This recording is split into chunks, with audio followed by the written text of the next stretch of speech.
കുറച്ച് ദിവസങ്ങളായി രാവിലെ നേരങ്ങളിൽ താപനില 6 ഡിഗ്രിക്കും താഴെയാണ്. കനത്ത മൂടൽമഞ്ഞും ചുറ്റുമുള്ളതൊന്നും കാണാൻ പറ്റാത്ത അവസ്ഥ. വിസിബിലിറ്റി എന്നത് 50 മീറ്ററിനും താഴെ.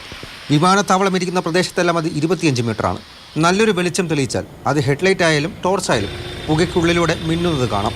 എല്ലാ വർഷവും ഡിസംബർ ജനുവരി മാസങ്ങളിൽ ഡൽഹിക്കാർക്ക് ഇത് പതിവാണെങ്കിൽ പോലും ജനജീവിതത്തെ വല്ലാതെ വലയ്ക്കുന്നുണ്ട്.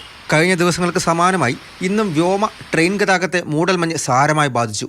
134 വിമാന സർവീസുകളാണ് വൈകിയത്. പലതും ഡൽഹിയിൽ നിന്ന് പുറപ്പെടാൻ വൈകിയെങ്കിൽ ചിലത് എത്തിച്ചേരാനും. വിസിബിലിറ്റി കുറവായതുമൂലം പലതും സമീപ സംസ്ഥാനങ്ങളിലെ വിമാനത്താവളങ്ങളിലേക്ക് വഴിതിരിച്ചുവിടേണ്ട അവസ്ഥയുണ്ടായി. ട്രെയിനുകളും പലതും 7-8 മണിക്കൂർ വരെയാണ് വൈകി ഓടുന്നത്.